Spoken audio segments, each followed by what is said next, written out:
Hi, so one of the products I want to talk about today is Premier Gel.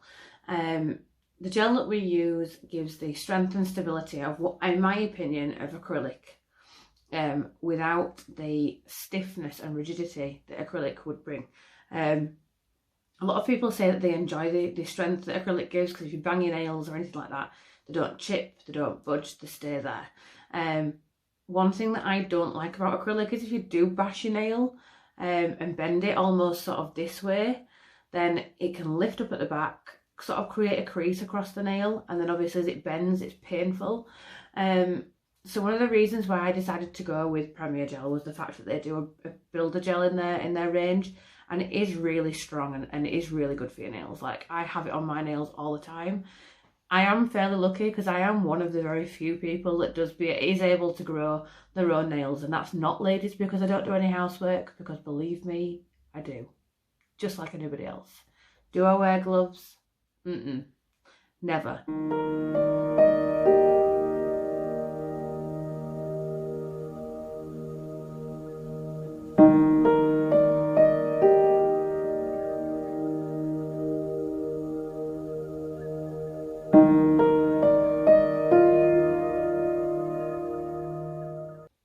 If you've got nail enhancements on and you're worried that it's not going to be protected enough if you're putting your hands in the water, that's not an issue. It's durable and it's supposed to be used every day on your hands. People get washed, and gel companies appreciate that we do need to have our hands in water fairly a lot of the time. One thing that gloves do is make your nail bed sweat, which can cause all sorts of lifting and oil production in the nail plate itself. That could then cause the gel to lift up and to peel off if you get any water behind that. Again, then you've got risk of infection and bacteria getting underneath there, which is the very last thing that you want. So with this brand that I use, like I say, it's called Premier Gel. These are the bottles, all gold and red. I'm not sure if you can see those and the shine that it's got. Anyway, they do a rubber base, a builder gel and a top coat, along with, I don't know if you can see any of these here, but a huge array of colours. I know you can only see one line of them there, there's another 3 above that, so there is a fair amount of colour choices for you to choose from. So one thing that I love, like I say, I love about it is the fact that the liquid builder gel is it's easy to work with, it's quite thick. But once you get it on the nail and you can mould it and shape it about, once you set it, it's then set and it is rock solid. So just to give you an idea of the viscosity of the gel, it is sort of quite thick. I don't know if you can see how thick it is there.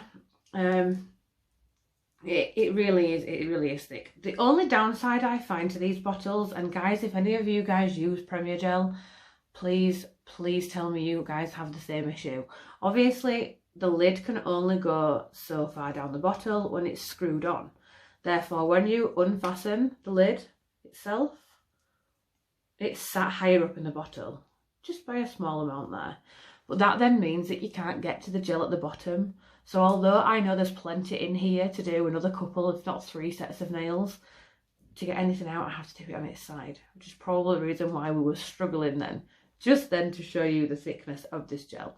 Like I say, it's quite difficult to get used to using this sort of gel. But once you do, your clients are going to love it. None of my clients say that they want anything else now. They come in and they say, what's the gel you put on last time that doesn't budge? So I put this on for them every time. And every single time I do an infill, I take all the colour off. I go back to putting another layer of this builder gel on, and then I put the colour on top of that.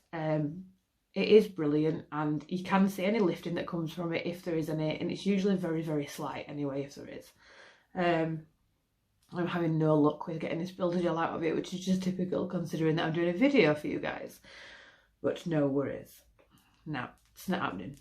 So there is another one that I can show you, which is exactly the same. It's just got a different colour to it. So this again is a liquid builder. This is the one that I've got on my nails underneath this design that I did the other day for you to show you what I was doing. And on here, it will show you the thickness of it, because look at how thick that is. Oh, you sort of roll it up like that then, and then you can apply it onto the nail.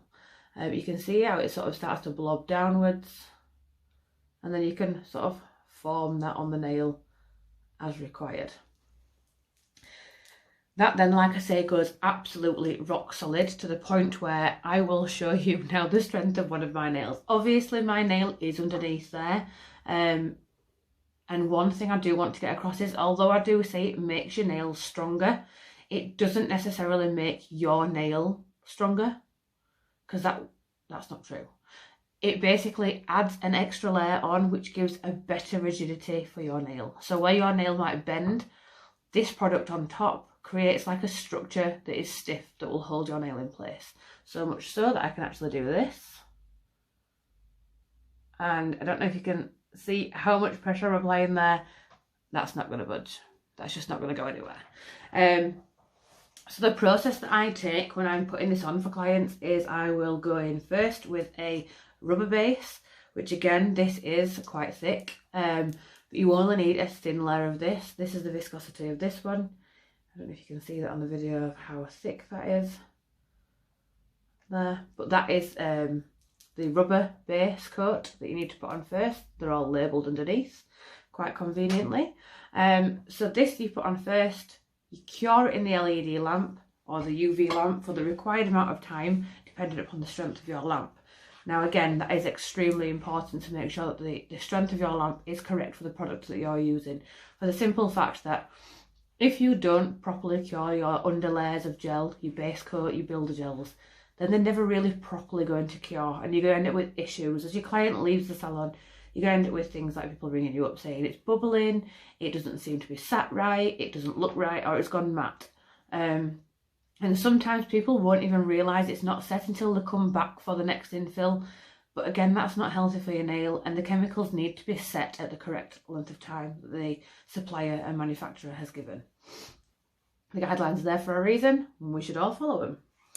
The very, very final layer that you would put on after you've chosen the colour or the glitters or the design that you want to have on there, to seal the design off, to seal everything off so that it's all ready for your client to walk out, you would then go in with the Premier Gel No Wipe top coat. So it is a soak off top coat as well, which I do like, although in fairness I don't tend to soak many nails, to be fair, these days. I go in with my e-file, I take it down to the builder gel without going onto the natural nail, because that's another thing. People who use e-files sometimes can be ill-educated, but it should never really be used on a natural nail. It's just too rough, really. It's not built for that, unless you're using the right tooling and have the correct qualifications to do so. Again, that goes down to what I said to you before in one of my other videos. Please make sure that any professional that you go see for any of these treatments is properly qualified, fully insured, and are able to be offering these services to you guys. Keep yourselves safe. There's nothing wrong with safety and beauty, because there's a heck of a lot that can go wrong. If anybody wants to see any of my qualifications, for example, or anything like that, then they're all available for people to see. I have no qualms in showing anyone them, because I just think, you know, it's protection for your customers and for your clients at the end of the day.